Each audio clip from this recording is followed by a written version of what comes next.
Assalamualaikum warahmatullahi wabarakatuh. Selamat pagi anak-anak. Bagaimana kabarmu pada pagi hari ini? Ya, mudah-mudahan anak-anak ibu semuanya dalam keadaan sehat walafiat sehingga bisa mengikuti pelajaran kita. Anak-anak, materi pelajaran kita adalah tentang kedaulatan dalam Negara Kesatuan Republik Indonesia. Nah, sebelum kita masuk kepada pelajaran kita, marilah terlebih dahulu kita berdoa. Mudah-mudahan apa yang kita pelajari hari ini diberkahi oleh Allah Subhanahu wa Ta'ala. Baik anak-anak, silahkan kalian pelajari dan pahami materi berikut ini.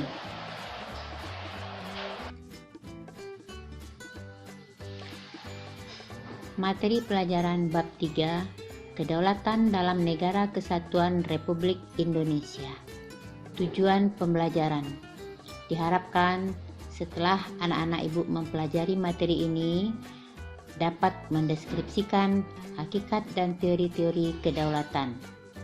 Kemudian dapat mengidentifikasi bentuk kedaulatan negara sesuai dengan Undang-Undang Dasar Negara Republik Indonesia tahun 1945. Kemudian dapat mendeskripsikan prinsip-prinsip kedaulatan berdasarkan Undang-Undang Dasar Negara Republik Indonesia tahun 1945 serta dapat melaksanakan kedaulatan berdasarkan Undang-Undang Dasar Negara Republik Indonesia tahun 1945. Yang pertama, pengertian kedaulatan. Kata kedaulatan berasal dari bahasa Arab, yaitu daulah, yang artinya kekuasaan tertinggi.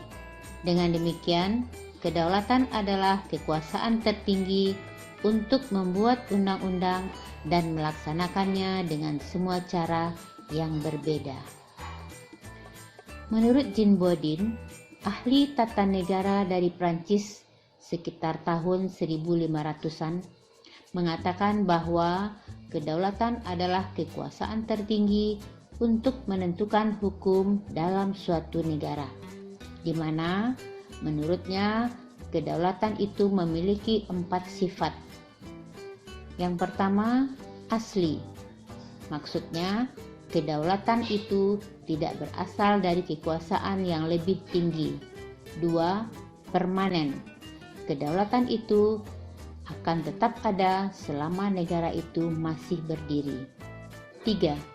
Tunggal. Maksudnya, kekuasaan itu merupakan satu-satunya dalam negara dan tidak dibagikan kepada badan-badan lain. 4. Tidak terbatas.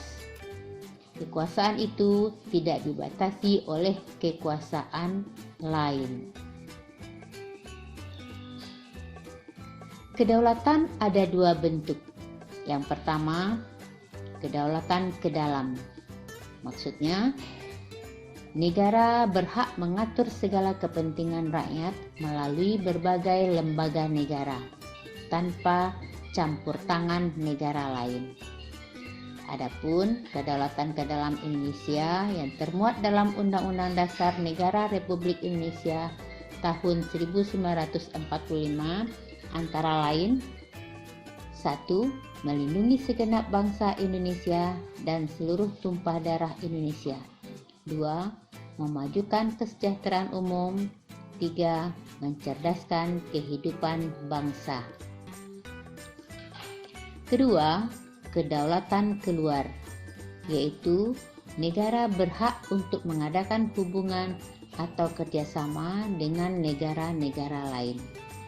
Adapun kedaulatan keluar Indonesia dalam Undang-Undang Dasar Negara Republik Indonesia tahun 1945 dapat kita lihat seperti: 1.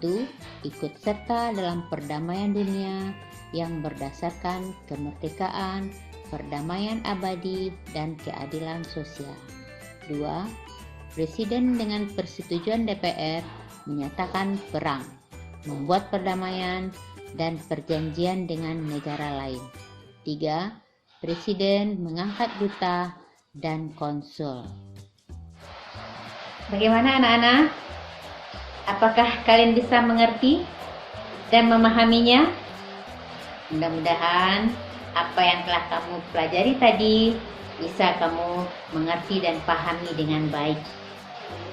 Baik, sebelum kita akhiri pelajaran kita, marilah kita tutup dengan membacakan hamdalah. Alhamdulillahirabbil alamin.